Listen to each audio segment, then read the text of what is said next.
Hey everybody, how's it going? And welcome back to the history of video games. My name is Wes, and I am here with Ben. Ben, how you doing today? I'm doing pretty good. How are you, Wes? I'm doing pretty good as well. We got a bit of a different format for our intro, just slightly different. So I think I'm going to get right into what I've been playing recently, if that works for you. Oh, let's do it. So I have been, of course, playing tons and tons of Stalker Anomaly, still very much on that post-apocalyptic Russian game vibe. Right. But I kind of just played it to exhaustion. Like I didn't beat it, but I got all these really good guns and supplies, and I was making tons of money. And I'm like, I want something a little bit different. So I went to another post-apocalyptic Russian game and decided to replay Metro Exodus, the last game in the Metro series. Nice. Which I'm a huge fan of, and I know you are as well. And of course, Metro Last Light main theme music, I think, is our title theme is our intro, Ben's remixed version of that. So we're big fans of the series, and I don't think I've talked about Exodus on the podcast, though. It's way different than Last Light and Metro 2033 in a lot of ways. For starters, it's semi-spoilerific. But for most of the game, you are on the surface and you do not need to wear a gas mask, which is just the crux of the other games is mask is off whenever you're underground. And if you're on the surface, you have limited time basically because all the air that you're breathing is poisoned. So this totally changes that up and also gives you a set of 3 fairly big open world-ish maps that you go travel through and do missions in throughout the campaign. So the structure is totally different too. And I'd forgotten that it does it pretty well. For whatever reason, I guess it just didn't leave this huge impression with me the first time I played through it, but it is a really fun game. It does have some weirdness, you leave Moscow at one point, basically, which is where you have been for the past 2 games. And it takes all of 30 minutes before they're okay, you're out of Moscow. And I'm like, oh my God, give me some transition period. Right. This is where I've lived for the past 2 games. And they just kind of wrench you out of it, which is maybe on purpose to just have this really different feeling experience. But I always found that a little bit jarring. So that's still weird. But the gameplay itself is good. They've kind of just evolved upon the gun editing systems that they already had. A fan favorite, weird mashup of real gun and homemade Metro gun style is still in this, and it's super good. And it's more just dark, gritty universe, post-apocalyptic stuff, which I love. So I'm just a little ways through it now. I kind of binge played that over the past few days. And I'm hoping to get all the way back through the campaign, playing it on a harder difficulty for better or for worse. I don't know why I do this to myself sometimes. But it's been fun. I of course love games where you can hoard ammo and attachments and then just mod the heck out of your gun and have more ammo than you'll ever actually use. And you can do that in this, which is nice. But there's always Metro Exodus has a good way of always having scripted sequences in between all of the open world sequences. So at some points it's yeah, but you get knocked out and now you have to use this gun. Okay. Which, gotcha. Depending on how it's done, is annoying in some games, but I like it in this. It's just you don't feel overpowered all the time because crazy cinematic thing happens to Artyom and now he has to just use a pistol or whatever.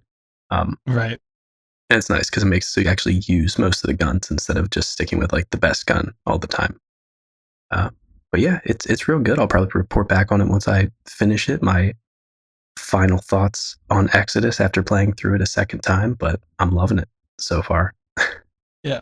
You might have a better idea of this than I do because I played Metro so long ago. But one of the things that I thought Metro Last Light had was, at least when I played it back in the day, I remember having almost like a horror element. There's definitely scary moments when it's dark and you're in a tunnel and there's spiders or something. But I feel with an open world game that would be very different. So do you still get that vibe at all? They do, but it's funny. The areas of Exodus where it's like feels the most metro is where they have an excuse for you to go into a bunker or into a metro, Right. you know? Yeah. So it's a totally different feeling. And there are some like sort of scary kind of moments. But like, I don't know if you remember the demons. They're the gargoyle like monsters that No, fly I don't around. remember that.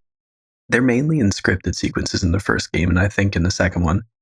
But in Exodus, they're just kind of like flying around, and they're still super scary. But if you, just hide in cover and try long enough, you can kill them, which does take away like the mystery and awe and just like terror of like the monstrous mutants. So Right. yeah, I remember towards the end of Exodus, you go like basically back to a place that's a lot like Moscow, and it's like you have to go into the metro, and I'm like, oh, this feels really good. Like, so that's still definitely where it's best, is when you're in those claustrophobic like horror kind of spaces.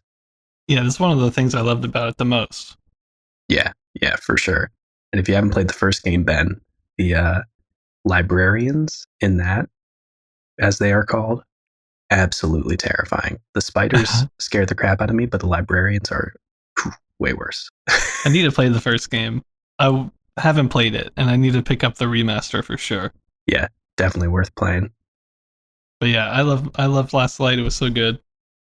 So that's awesome, man. Yeah, absolutely. But why don't you talk about our sort of combined game playing special topic we got going on today? Yeah, so the game I've been playing this week is Dauntless. And the reason why I've been playing it is because you told me I had to play it, because our special topic this week was that we could each tell each other what game they had to play this week.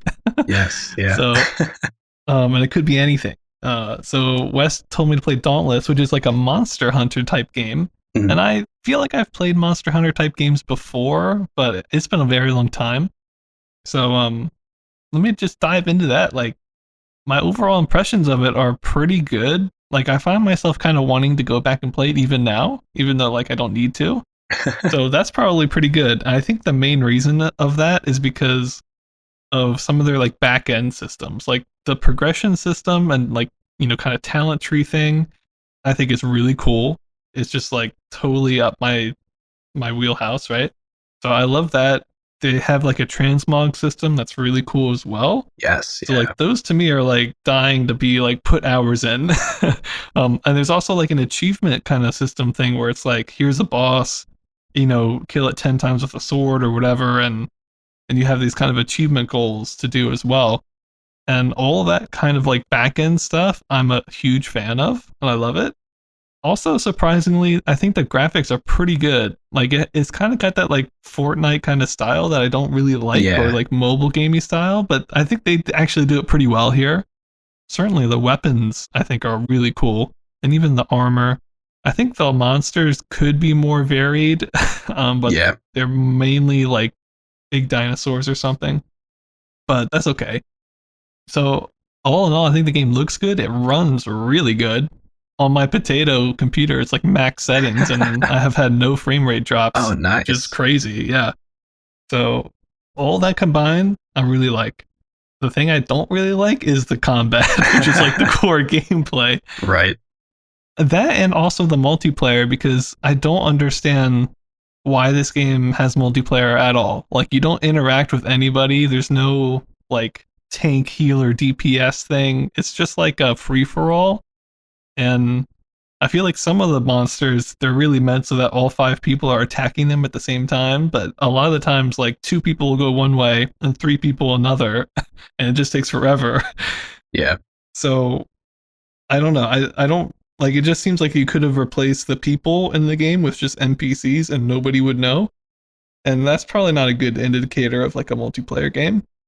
But aside from that, the actual combat, I think one of my main problems of it is that you can't dodge out of attack animations, so you get locked in. Like dodge cancel. Yeah, and it makes it feel clunky because you're like, oh man, the enemy like whips his tail around or whatever, and you hit that dodge button and nothing happens because you're still in an attack animation, even though it kind of feels like you shouldn't be or something. I don't know, I hate that. And honestly, the monsters attack pretty darn fast in this game. Yeah. So I think to me that's like a big issue. And then the other thing I want to say is like the difficulties at this really weird place for me, where it's like if you have all 5 people there, you can pretty much just spam and damage boost your way through a fight. But the monsters do hit kind of hard, and if people aren't paying attention, like you could just have complete wipes at the same time. So it's this weird combination of like really easy where you're just spamming a lot, and then also like you end up dying a lot. I don't know. It's not like a game that I think is really suited for that, take your time and be careful kind of vibe, because I don't know, everybody's just kind of going to town, and especially when you have moments where you think, oh, I can get a full combo off, and it's just slightly not long enough, or you don't have slightly enough time, it's just kind of doesn't feel good. I don't know. Yeah. So those are my main issues with it. But yeah, no, I mean, that makes sense. And I honestly, I really like it. I haven't played it in a long time, but I also only play those types of games single player, really, or like predominantly. Right. Because for me, it's like the combat is like treating it like a Dark Souls game where I'm just learning each boss's timing so I can do dodges and stuff.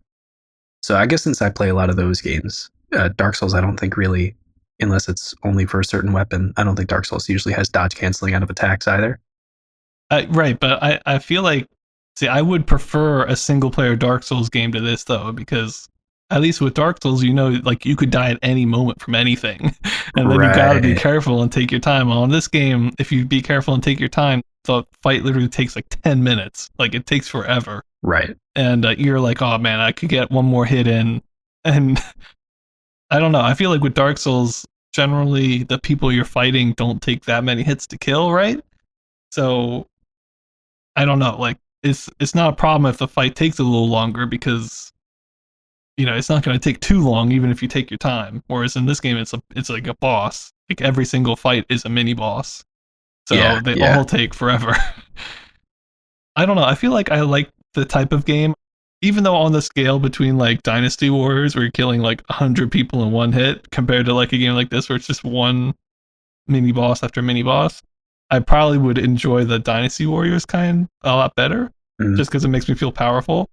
But I think I could enjoy a game like this if some of the combat things are fixed. Yeah. But I like a lot of the back end stuff. It is free to play, so people can try it out.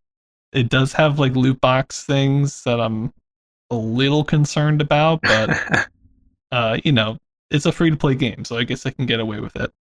Yeah. And if I remember right, or at least one of the important things for me is like, are they making me pay a crazy amount of money to transmog? And I think it's like you get at least a base level of that kind of stuff without having to pay for anything. So I feel like they balance it pretty well. I haven't played it super recently, but it's kind of like this weird good balance of like an MMORPG and a Monster Hunter game. Yeah, like I definitely feel like it has a lot of potential, and maybe a little further down the line when it has some more updates or something, like some of these things could be fixed and be really cool. But as it stands, I'll just leave it alone for a little bit. But it was a good time. I played probably like 10 hours or something. Like it was a decent amount of time I put in. So yeah, that's a good sign. I mean, if I just recommend you to randomly play a game. Yeah. All right, you want to tell everybody the random game I told you to play? Yes, dude, absolutely. Totally on different sides of the spectrum. Ben recommended that I play Harry Potter and the Chamber of Secrets for PS1 and GameCube. I played the PS1 version, and I mean, I knew what I was getting into with it, but it was unexpectedly like so good. Oh, awesome. Yeah. It's been so long since I've played it. It's probably been 15 years since I played that. I mean, a lot of it is chalked up to, I like Harry Potter. Me and you are the right age where Harry Potter was just like, we were the perfect age when it was coming out. Right. And it just had this nostalgic feeling of like an original Xbox or like a PlayStation 1, just sort of like story game. But so I sort of just wrote down like stream of consciousness as I was going through the first couple levels, what I was thinking. So I'll read off some of that because there's some funny stuff in here. First is that it's narrated, because it's basically the structure of the whole thing is like puzzle solving and mini games stitched together by the story that wouldn't be a fun game with like somebody just reading it. So he's like, Harry Potter was stuck in Privet Drive, and then Ron picked him up, and then like your first thing is like cleaning Ron's garden at the Weasley's house. Right. And the whole game is voice acted too, which is crazy, but none of them are the original actors. Oh no. Which honestly it wasn't that bad. The only annoying thing is that it's like, I don't know, little kid voices, I guess, grate on my nerves a little bit in a game. And I forgot the second Harry Potter book. They're like all still kids. So that was a little rough, but it was more just like cheesy funny than outright bad. So I enjoyed that. It's like a 3D world with a camera that you can spin around. And after I figured out how to rotate the camera, the game became so much better. But then lots of mini games and stuff. And you collect jelly beans, of course, the whole way that you're going. And you can trade the jelly beans for Witch and Wizard cards. And there's this like in-game cutscene whenever he gets one. And Harry just like says the name of the wizard like real dramatically for whichever card you got. That was like the best part. That's what I remember the most. Yeah, no, it was so good. And the health ups are chocolate frogs. Nice. I don't know, it's got like this great vibe to it. The first mission that you do is to de-gnome the garden of the Weasleys, and you have to acquire de-gnoming gloves. And it's so hilarious when you get them, like he like holds them in his hands, and then the gloves are just floating in midair, and it plays like Zelda like item music, like he just opened a chest. And you also do this Bowser spin with the gnomes, where you spin them in a circle, and you have to throw them at random junk in the Weasley's yard to get points. And it's like a repeatable mini game where you can like get a high score. So I did it a couple times. It's so good. It's just totally out there, but it gives you like the vibe of the movie, and they fill it with this silly gameplay, but still it's fun because you're Harry, you're casting spells and everything.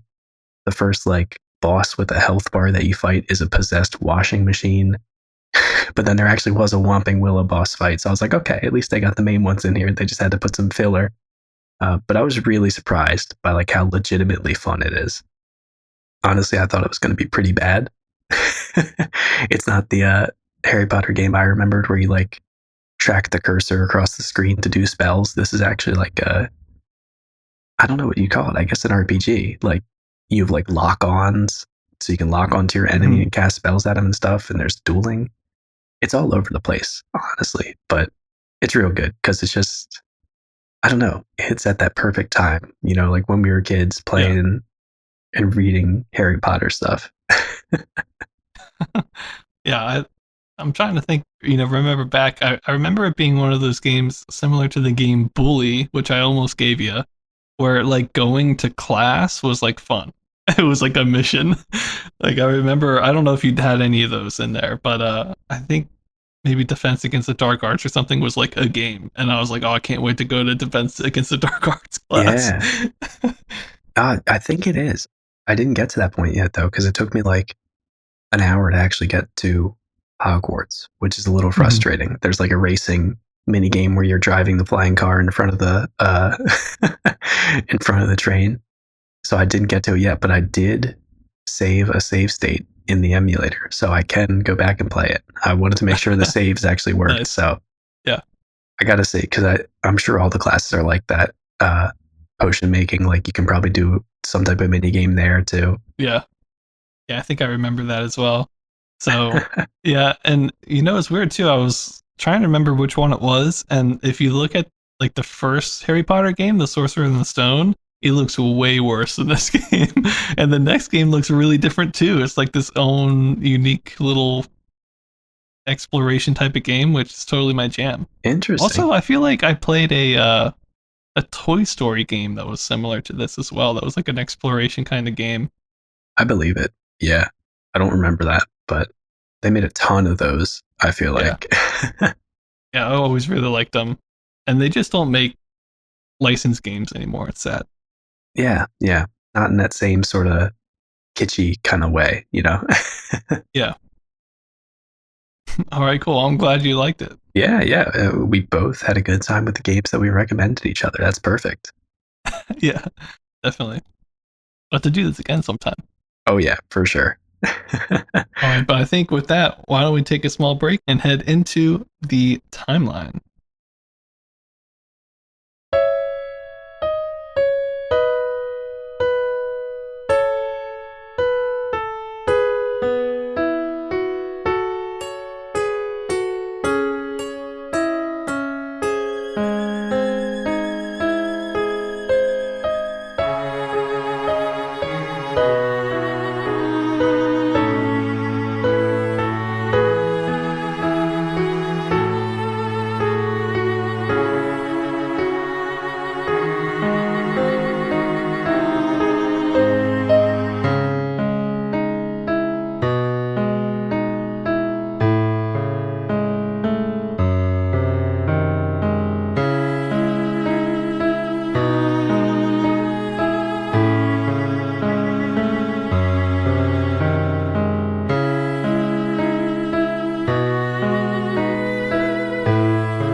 Hello and welcome back to the history of video gaming.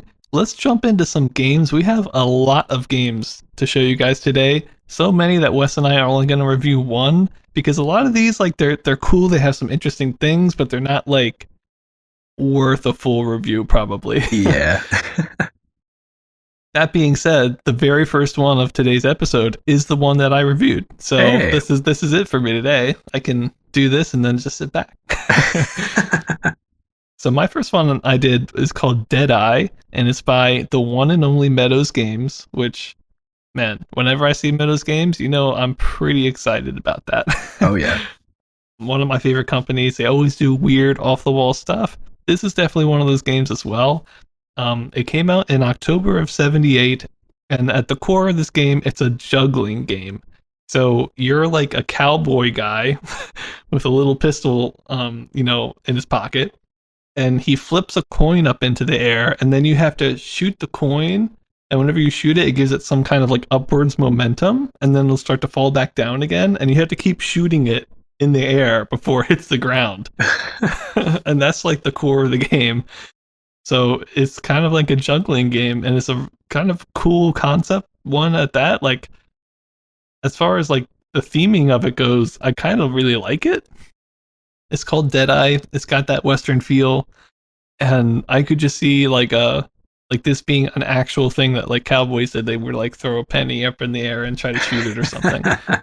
I don't know about shooting it like 50 times, but I mean, maybe once. I don't think the coin would have lasted, but it's an interesting concept for the game. The actual cabinet, the artwork on it, it's got kind of a cool Western theme. It's got a vulture on it, which is in the game as well. There's a vulture that will kind of go across the screen every now and then. If you shoot it out of the air, you'll get some extra points.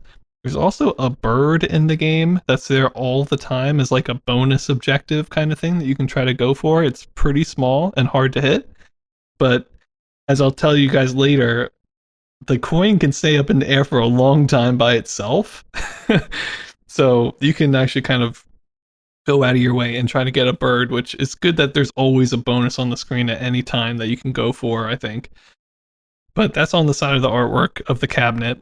And then on the front kind of panel, you've got this scene of like, a cowboy shooting a penny out of the air, and then like a horse and some people watching. So it's kind of cool. I think the cabinet's kind of cool. It's got a little bit of like white space and emptiness on the sides, but I think it's cool. So getting a little bit more into the gameplay, I don't know. Maybe I should just get in my ratings because there's not too much to really say about it. Let me talk about the graphics, and I'll talk about my graphics score. Basically, what you're looking at is a game that's technically in black and white, but it's got color overlays. So it's got that at least. Right, has something. Yeah, the cowboy looks pretty good, although it's really weird. The cover overlays make the top half of his body white and then the bottom half blue, which maybe is supposed to represent like jeans or something, but it looks like it's just being sliced in half by color, which is very weird. But the cowboy actually looks pretty good. He doesn't really have like a face or anything, but he's definitely wearing a hat, and he moves his arm up whenever he shoots and kind of down again. And you can shoot really fast in this game, so he can really spaz out, which I actually kind of like. So that's cool. Both of the two birds, like the small one and the vulture, they both have little animations when they go. And the vulture has this death animation where it falls out of the sky straight down, which is interesting. And then you're kind of in this square playfield, and on all four corners of the playfield, you have wagon wheels, and they actually rotate just as background. So at least there's some like kind of movement going on in the background. Like at any time, you've got the four wheels, the coin, the cowboy, and a bird, like at a minimum, moving. So there's a fair amount of movement going on. Also, the coin, when you shoot it, it'll hit off walls, it'll hit off the ceiling, and whenever it does that, whatever it hits off of, as long as it's not like the ground, those things will flash and give you points. So even the walls and stuff kind of have some little animations going on, which is interesting. The coin is really interesting. It definitely looks like a coin. I don't know how they did it. It's definitely one of those things where at one point it's just basically a straight line because it's like looking at it from a sideways point of view, but then when it flips, you can see like the whole circle of the coin. I guess is how they do it. And I think the coin actually looks really good. And when you miss the coin and it falls on the ground, it does this weird like spinning around animation, like as if you had spun a penny on the table and it's kind of like wobbling at the end. So I like that. You know, all in all, a lot of stuff here looks really good. The only thing maybe I would say I want is that there's no real like background. It's just like a black void behind you. You know, you're playing like within this box that has these moving wheels, but it'd be nice if there was like a building or like a sunset or something in the background. Right. But I thought the graphics looked pretty good, so I gave it a 2.5 out of 10 for graphics. For gameplay, I gave it a 2.25. It was hard because the gameplay I think is actually pretty good, but I just wasn't digging it today. I don't know. Like I just wasn't feeling that kind of game. There's a couple weird things about it. So for one thing, you can basically shoot as fast as you hit the button, which sounds great, but whenever you shoot, the last bullet will like disappear and you fire a new one. So there's only one bullet on the screen at a time. And that means if you shoot too fast, like if you shoot a bird at the top of the screen, that bullet's not going to make it there because you will have shot another one and it will have disappeared. So you get this weird feeling where like, I thought I had waited long enough to hit the bird and then nothing happened because I shot again. But on the other hand, you also have the fact that like if the coin is really close to the ground, you can shoot like really fast and try to get a hit in, and that's really fun. You could just like spam it, which is pretty cool. And because the coin's so close to you, those bullets are probably going to still get to the coin, hopefully. So I kind of like that. The other really weird thing is that the coin has like it's like it's on the moon. It's really weird. You shoot it and there's like momentum, so it starts by kind of falling slowly at you, and if you shoot it once, it might fall like a little even slower. But if you shoot it like maybe 2 or 3 times, it'll start going up again. But it's weird, you don't want to shoot it more than that because it'll start going up really fast, and that means it'll hit the top of the screen and then go down really fast. And you have to shoot it like a bunch to try to, you know, undo that momentum again. So you're kind of aiming for this weird situation where you want it to go up but not too fast. And it's even weirder because you can basically get it so that the momentum almost zeroes out. So it's just like floating there for a while. It'll always start to fall down. Like I've never had it like be exactly zero, but it can take like several seconds for the coin to hit the ground at parts, and it'll hit like off the sides of the walls like 3 times on its way down because it's going so slow. And it's super weird, but at the same time, maybe that's to give you a reason to be like, oh, it's moving really slowly. Let me go after that bird with the bonus points. I don't know.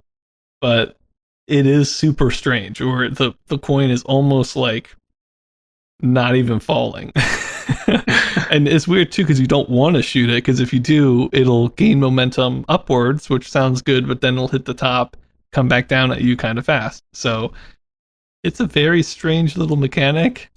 I almost would prefer more of just a catching game, I guess, is what I'm thinking of, where things are falling from the screen, just kind of catching them as a juggling kind of game. But the weird momentum with the hits here, it's very strange. So I gave it a 2.25 because it's fun, but it is weird, and there's not really like once you play the game once, there's not really a reason to play it again. I mean, honestly, like you're gonna see everything that there is to have in the game in one go. So there's no real like replayability here for me unless you're like a high score person, which this does have high score, but I don't know. I do want to say that the game does have up to 4-player support, but I think it's all just one person takes a turn, then the other person takes a turn. So there's only ever one cowboy on the screen. Yeah, it's interesting, but I don't know. It just didn't feel the best. It's hard to explain why, too, because I don't really know. Like, I'm thinking of juggling games and thinking, oh, there's going to be tons of juggling games in the future, and some of them got to be good, but like, what are they doing different from this one? I don't really know. So maybe it's good, but I just wasn't enjoying it too much. I don't know.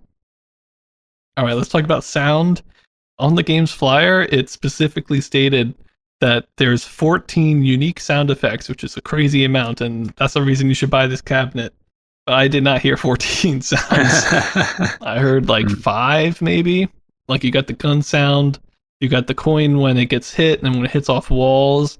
If it actually hits off the wagon wheels in the corners, it makes a unique sound and gives you unique points, which is interesting. I'm not sure how many points, but that's interesting.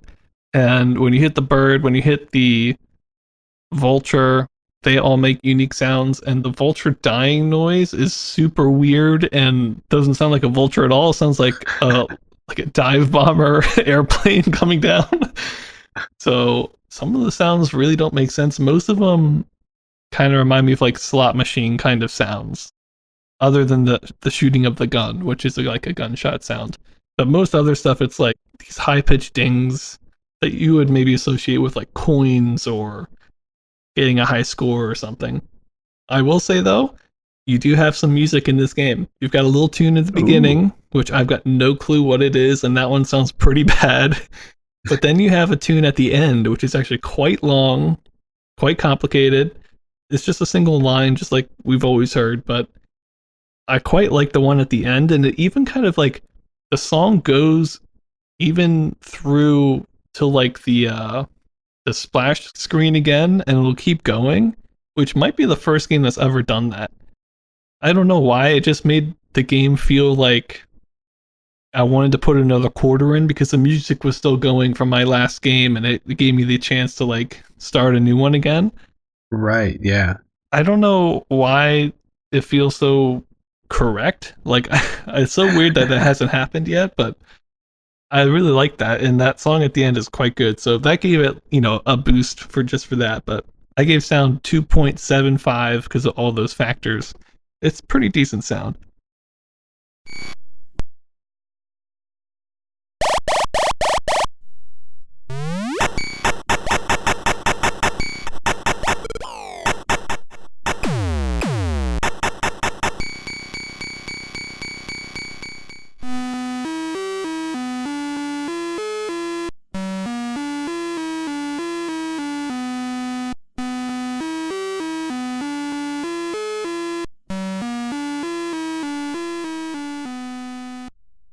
For relevance, I had to give it a 4.25. I don't think anybody really played this game.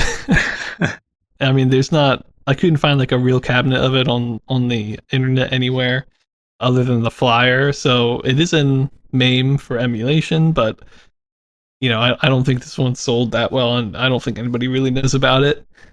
Which, Meadows Games isn't like the biggest company, so we have seen maybe one other juggling game before this. I can't remember what it was, but I think Dog Patch was. Yeah, Dog Patch is the one I was thinking of. So maybe this was kind of inspired from that. It's hard to tell, but yeah, I don't think this one was too relevant. And then overall, I gave it a 2.5 out of 10. It's a very solid game, but probably not one of the best of the year. It's got a unique spin, and it's got some character to it, but it's just missing a couple features like a background, color graphics, and just something to keep the gameplay fresh that it kind of needs for me. So I'm not sure what that is, but overall, I enjoyed myself, but I'm probably not going to go back to it. Yeah, it's interesting. Yeah, it's weird, these small differences that something in the same genre could make that really change it. Because I mean, of course, we could have been in different moods, but if you remember, I was raving about Dogpatch. No, I think Dogpatch had the nice thing that it was 2-player. Yes, and I think that adds a lot. Yeah, and also the better you did, the more like bonus points you got, right? So it was kind of like this feeling of the further it went on, the more stressful it got, which was cool. But on this one, I mean, you could be like 2 minutes in a game and then have that kind of nice shot where it's basically just stand still in the air coin. And then yeah, that's a weird vibe to go for in a juggling game. Like what Dogpatch had going for it, I feel like, is you can shoot as fast as you want, and the game encourages you to shoot as fast as you want because your opponent's always shooting it right back at you, and it's like so hectic. And maybe it's specifically with arcade games, but I'm always looking for that like hectic, crazy type of game, you know? Right. And yeah, I don't know. It just seems a little slow, but it's an interesting one. I always like to see the weird stuff from Meadows. Yeah, I like to see it. Anything from them, I always enjoy checking out, and I did enjoy checking this one out. I just think it needs like some tweaking. Maybe, the next juggling game in the series, I don't know if there will be one, or maybe it'll be from a different company. Maybe it'll make those small little adjustments that just make it super good. But I think it's a unique spin that we haven't seen before, but it's got a little bugs to work out maybe. I got a little bit of weirdness. But why don't we move on to some of our many honorable mentions of the day? We're going to be starting off with some computer games, and specifically, I'm going to talk about some Kilobaud magazine games from October. The only interesting ones from the October issue were Tic-Tac-Toe for the Dazzler. So since it was for the Krememco Dazzler, it did have kind of cool, high detail, color version of Tic-Tac-Toe, but, still just Tic-Tac-Toe. And then the other game that we had for Kilobaud was Action on the Enterprise, which is another version of Star Trek, but for level 1 basic users. Apparently only level 2 basic versions of Star Trek had existed at the time, so this is sort of a simpler version with simple graphics, a difficulty setting, but pretty much the same as other Star Treks that we've seen. Then moving on to a magazine called Personal Computer World. We didn't have the scan for the September issue for this magazine, but we did have one for October. And we also have November and December, but there's nothing of note in those ones. So this will be the last time we see personal computing this year, or Personal Computer World, I should say. And there's 2 games in this magazine. One was called Submarine Chase, which is a game where you had to drop depth charges and on a grid, and the game told you kind of how close you were to hitting a submarine that you can't see. The sub is always moving, so it's kind of hard to get a hit. Sounds very similar to a Mattel game I just played. And I think I've actually seen this in basic form as well, maybe in the 101 Basic Games book a long time ago. But I think this is more updated and for the Holy Trinity computers, instead of just being like just normal basic.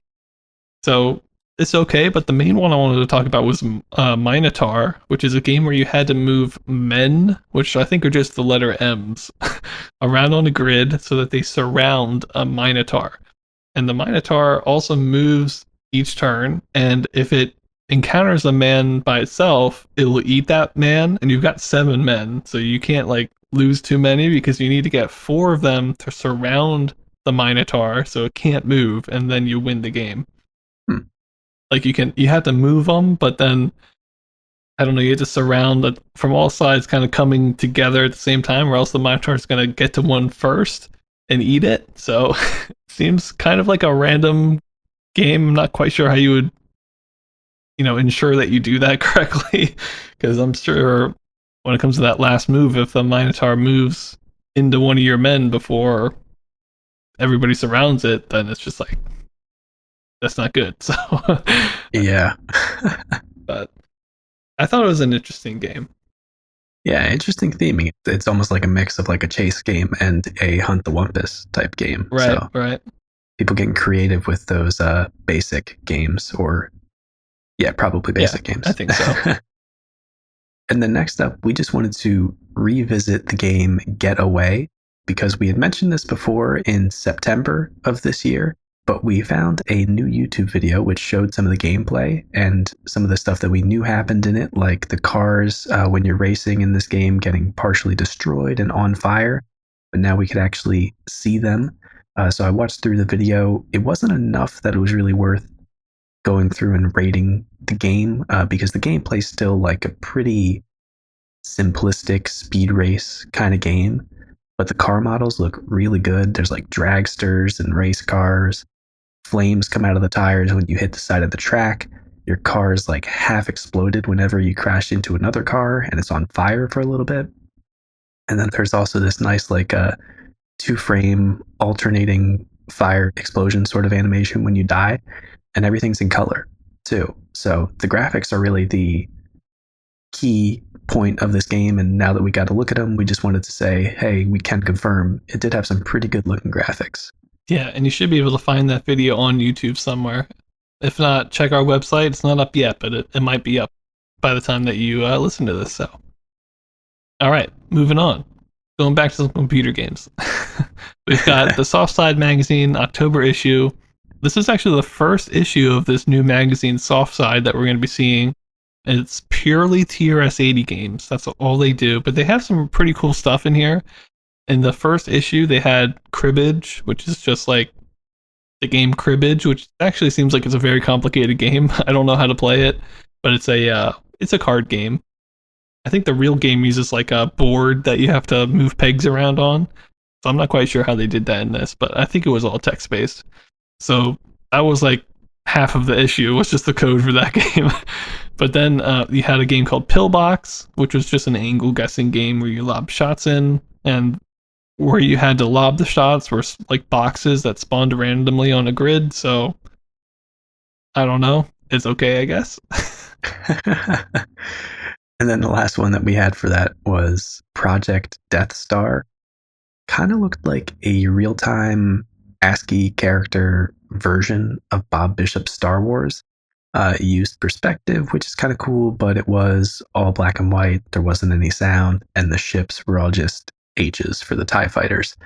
So nothing too crazy there. But next up, we have something similar to that, but a lot more interesting. A game called Phasor Zap, which I did a full review on, my review for the day. And this was by Chris Oberth and published by Programma International. And it was released for the Apple II, so you know it's going to be good. One note, this was also released by the company The Electric Keyboard. I'm not sure if it was a publisher or a magazine. It was actually, I think it was a store. And Chris Oberth like worked there and made games, and they sold it in their own store. That's right. So there were multiple versions of this, but we know it did come out in 78.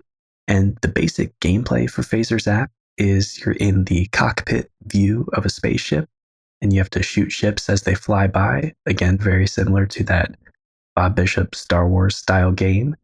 And there can be 3 different ships on screen at a time, and they move either horizontally or vertically across the screen, starting from different positions on the side of the screen, but then they just move in a straight line across it. And a quick note, one of the ships is 100% an X-Wing head-on, and it's a pretty good-looking X-Wing head-on, but then the other 2 are probably like Star Trek ships, like a Klingon warbird, and then like a ship similar to the Enterprise. It's very confusing because there's definitely some Star Wars inspiration here, but Phasors is a very Star Trek thing, and it's called Phasor Zap.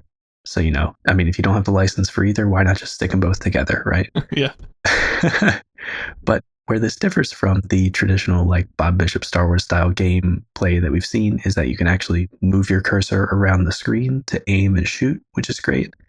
And instead of a time limit, you have a total amount of phaser energy, which is depleted either by shooting, one phaser energy every time you shoot, or getting hit. And I think it's one every time you get hit. And you start out with 99 and you go all the way down to 0 and basically shoot as many ships as you can to get the max amount of points.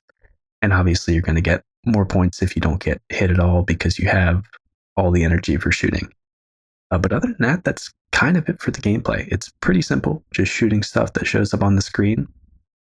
So I want to get into my ratings because that's where some of the redeeming factors for this are, other than the slightly simple gameplay. And so for graphics, I gave it a 2 out of 10. Honestly, it looks pretty all right. It's on an Apple, so we have colors here. There's a nice section at the beginning when the game's loading where all the stars show up on the screen, sort of like a couple at a time, and sort of like populates the universe in front of you, which is cool, even though I'm pretty sure it's not random. All the ships look really good. They have a fairly simple animation when they move. It's either like one pixel moving back and forth, or part of the ship is alternating between a green and purple color. Enough to make it visually interesting, but nothing that crazy with it. And the phaser shots also look really nice. They're these bright green, and they come down with this perspective towards your cursor from all four corners of the screen, which makes it feel like you're also probably an X-Wing if they're coming from all corners of the screen. But those look really good as they're coming towards the center. The game itself is just purple and black background, which is pretty simple, but it's nice and helps the mainly white ships stand out on the background. And the explosion for when you shoot one of the ships is also pretty good. Very similar, again, to Bob Bishop Star Wars. It's that sort of like 2 frames of an explosion alternating back and forth to make this animation. And when you get hit, it does this crazy thing where the whole screen flashes with the word Zap in gigantic letters off and on again. And it's a little strange because it kind of just like changes its mind and it's like, okay, when Zap shows, now we're character graphics. Because the Z in Zap is made up of like tons of little Z's. It does actually look pretty good though. So overall, the graphics are pretty decent for this. Not crazy, but Apple II has good graphics, so it was nice to see the colors being used here. For sounds, I gave it a 1 out of 10. It does have sound on the computer, but we're not given 5 out of 10 gimmies for that anymore. We've seen computers with sounds, so it's now it's like, what else can you do? Come on. There's just some simple sounds here, but they do work pretty well. And it just wasn't enough for me to give it a ton of points. I mean, there's nice spacey laser sound for the phaser shots. There's a series of clicks for the explosions and a different laser sound for when you get hit. But that's pretty much it. They all fit in well with the game. None of them sound weird, but it's just nothing crazy. You know, it's just pretty simple.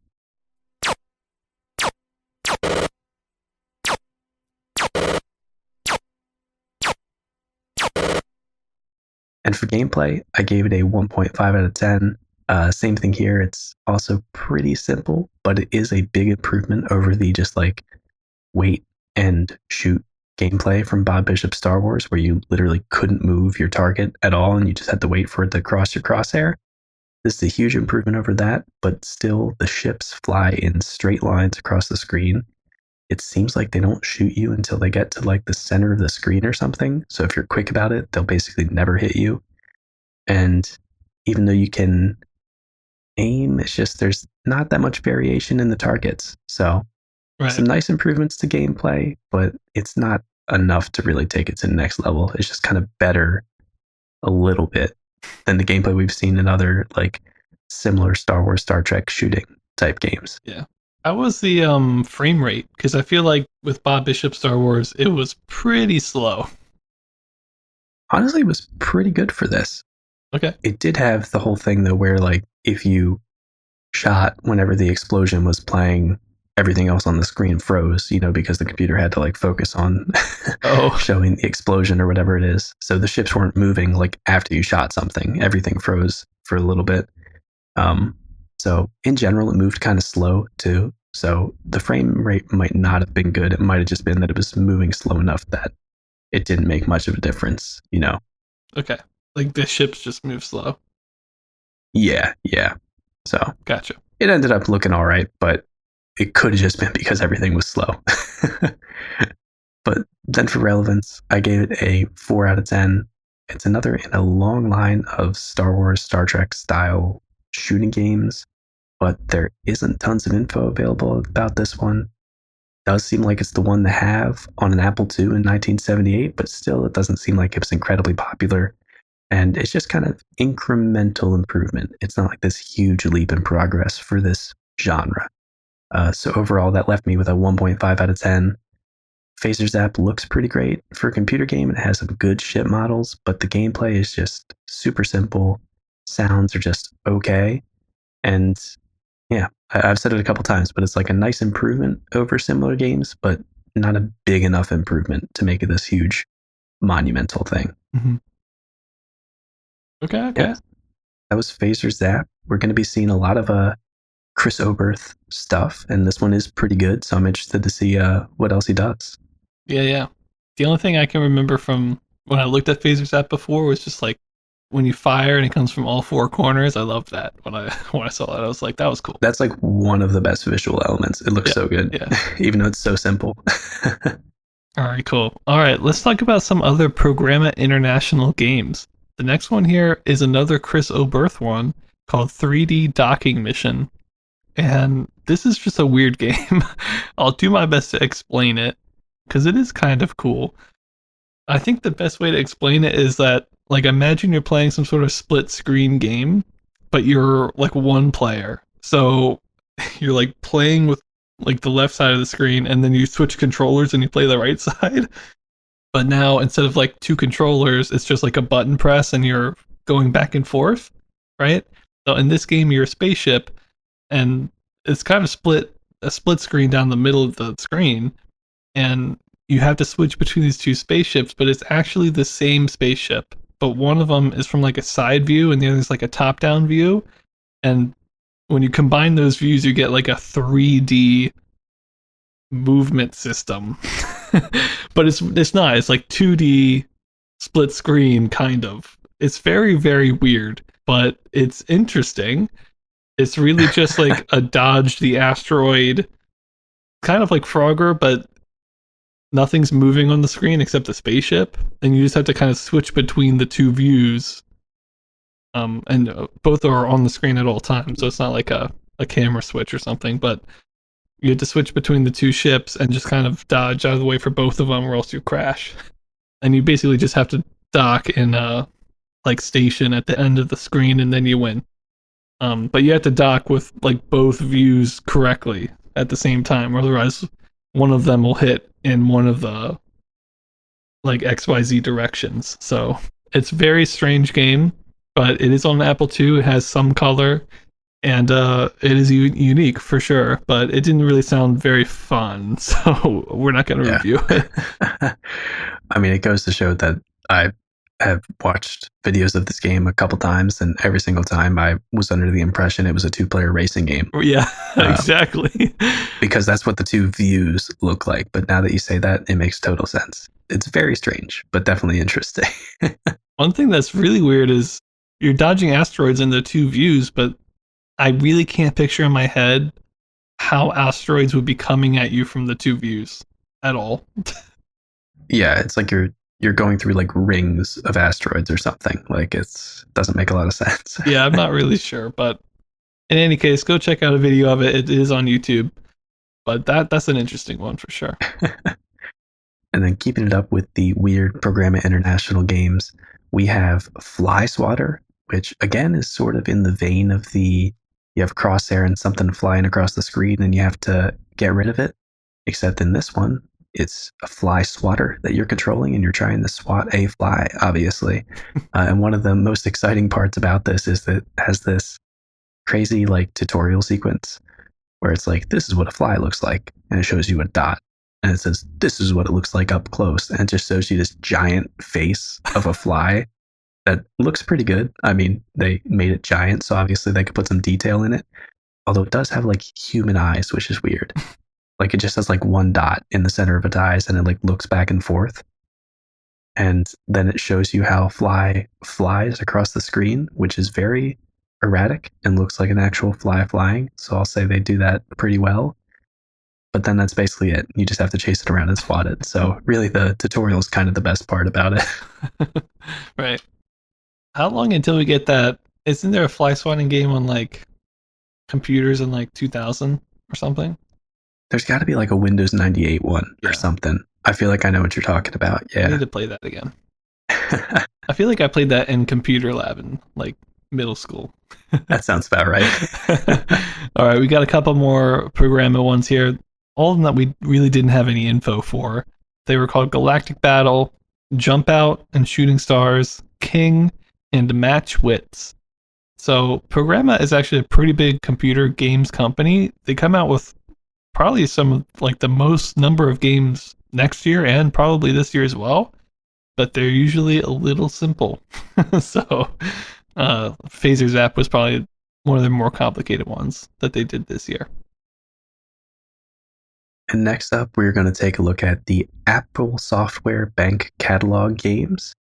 We have a couple to mention here. These sort of came out in, I'm guessing, like cassette volumes, right? Yeah. And the first one was a pack of games that had Towers of Hanoi, Hammurabi, our favorite, Sink the Ship, Catch, Seven, Mastermind, a version by Wozniak himself, I believe, Othello, Blackjack, and 23 Bricks, but we don't have any videos or emulation for these. Right. We do have videos for some of these other ones, though, like one called Pinball, which was, you know, a classic game of pinball. I think it did use the Pong paddle style instead of like flipper style, but it actually looked pretty good. I mean, it's very colorful, but I don't know. I feel like we played a lot of pinball games lately, and it's just like we've seen this done a million times, and even we've seen it done better where it's like higher resolution graphics and stuff. It's pretty blocky and pretty slow gameplay too at that. I mean, the frames rate is not arcade quality on this, so I didn't really feel the need to cover it, but it is kind of a cool pinball game on the Apple II. And then the next one here is another very interesting one I want to tell you about, Wes, because I haven't told you this yet. Oh, yeah. Nightmare Number 6. The point of this game is to figure out what the game is. I'm not like exaggerating. That was the thing. So you would type in anything on the computer, and then it would say, "Good job, gained 5 points," or it would say, "You lose 6 points." And you had to figure out what gave you points and what made you lose points. Interesting. Okay. So it was like a puzzle game, kind of, but there's no story. There's no lore. There's no nothing. It's literally just like you type in the word cow and it's like minus 10 points. And then you type in 666 and it's like, oh, I like that, 10 points, you know, or whatever it was. And I don't know what the answer is or what made it do, you know, give you points or where it took away points. I don't know. I think it's like a coveted secret by people that know, or you have to look in the code to figure it out. But right. It's a very weird thing to put on a cassette and sell to somebody. That's, yeah, like in your big lineup of games, that's a little strange, but I'm sure people were into it. You know, it's this big mystery. Who knows? Yeah. And the next up, we had one that's notable because it's Yahtzee. I think maybe one of the first Yahtzee games that we've seen, at least one of the ones that's not text. Right. And this one is black and white, basically, so nothing much going on there, but it is a Yahtzee game and it does have simple dice graphics. So, you know, a little bit of something interesting. And then just to round it out on the volumes 3 to 5 of these Apple Software Bank catalog of games, we had Intercept, Shootout, Chaser, and Mission U-Boat, which sounds pretty sweet, but unfortunately we didn't have any video or emulation for any of these either. Mm-hmm. All right, so next up we have the Cursor Magazine number 4. It's always good to see Cursor Magazine. They've always got some interesting pet stuff. This one came out in October, and it's only got like one real interesting game on it called Bop. I'll read you the description of Bop because I don't really know what it's talking about, but maybe other people out there will know what it's talking about. It's apparently showcases the Korean technique of counting to 99 on your fingers by Glenn Fisher. and I believe it shows like a picture of a hand on the screen using the pet's graphics and like weird numbers circling through the fingers of how to count. I've never done this, so I don't know exactly what it's talking about, but it Yes. sounded weird and interesting. Yeah, and I remember I originally looked this up. It was totally escaping me, but when you were saying it before, but I think it's just like different numbers on the hand that you have to count in sequence to get in to 99 for some reason. It's just like this weird counting game method thing, but it's interesting because it shows you this giant hand and it's pretty funny. You know what's weird looking at the hand now? It's you know the pet's graphics are like green and black, right? So it's a green hand, so it just looks like Frankenstein's hand. There you go. You just use a little imagination. It's a fun game, you know? Right. I was looking at it. I think it shows you hand positions and then it asks you what number the hands are saying. So like they'll have one hand where it's like a solid fist, like a rock and rock paper scissors, and the other one's like a paper, and it's like what number is this? So the counting system must have to deal with whatever finger is down means something. You know what I mean? Yeah. That makes sense. Kind of weird, but kind of cool, I guess. Who knows? Next up, we do have something I'm excited about, though. Air Raid, which was a TRS rewrite of Targ or Target for the Sol 20. I'm always talking about Targ. I love it. And to see it on TRS 80, and it looks exactly the same because, you know, character graphics aren't that hard to do. It's pretty sweet. So glad to see it on a new computer. Oh, yeah. And then let's move into some books real quick. We've got the Basic Computer Games Microcomputer Edition book and TRS-80 edition. It's by David All, and he's the guy who did the original 101 Basic Games book, which is super popular and influenced like all the people making games today, essentially.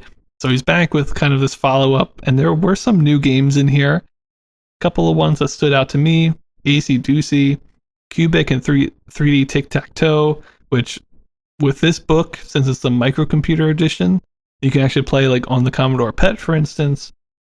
We've got Hercule, Golf, Civil War, Awari, Life, Slots, Bombardment, Bombs Away, Bullfight, Bullseye, Combat, Death Charge, Super Star Trek, Checkers, Hockey. You know, there's a bunch more. There's like 100. So, but those are a couple of the bigger ones. And then going on the same trend with that, we have another book, the more basic computer games book, I believe also by David All. Mm-hmm. And this one covers a lot of text-based math and gambling games, our favorite. But some of the more interesting ones are things like Bridget, Deep Space, Dodge 'em, Joust, another version of Minotaur, Obstacle, Octrix, an ASCII version of Pinball. We've got games like something called Sea Battle and Word Search, which is a crossword puzzle game, and then the mysteriously named Wumpus 2. Right. And then one more, another chess game here, Computer Chess by Software Specialists. We only found an ad for this one, so it's possible it didn't come out quite yet, but we know that the code would later be used to make Chessmaster by Dynacorp, so, which I believe was a plug-and-play game. So that's a little interesting, kind of cool to see. And that'll do it for us today. We covered a lot of games. I don't know, like 25 games, something like that. But we only reviewed one each. I did Deadeye, which was a pretty cool arcade Meadows games game. And Wes did Phasor Zap, which is kind of like that next step on the Bob Bishop Star Wars train. So it was kind of cool. Yeah, covers some nice things. Got a lot of interesting and some not so interesting computer games in there. But, you know, it's always good to talk about these and cover them. Yeah. And so, as always, make sure to check out our website. We're always keeping that updated and adding new information of everything that we've covered before. Follow us on Twitter, where we post stuff about special topics or our episodes going up, like our Moss Technology video that we did a while back. And also send us an email if you have any questions. Yep, and real quickly before we go, a quick sneak peek into next week's episode. We've got a new second generation console coming. Man, can you believe it? And we might yeah. even have special guests joining us. Absolutely. So make sure to keep your eyes and ears out for that one because that's going to be fun. Oh, yeah. And we will see you guys there. See y'all next time.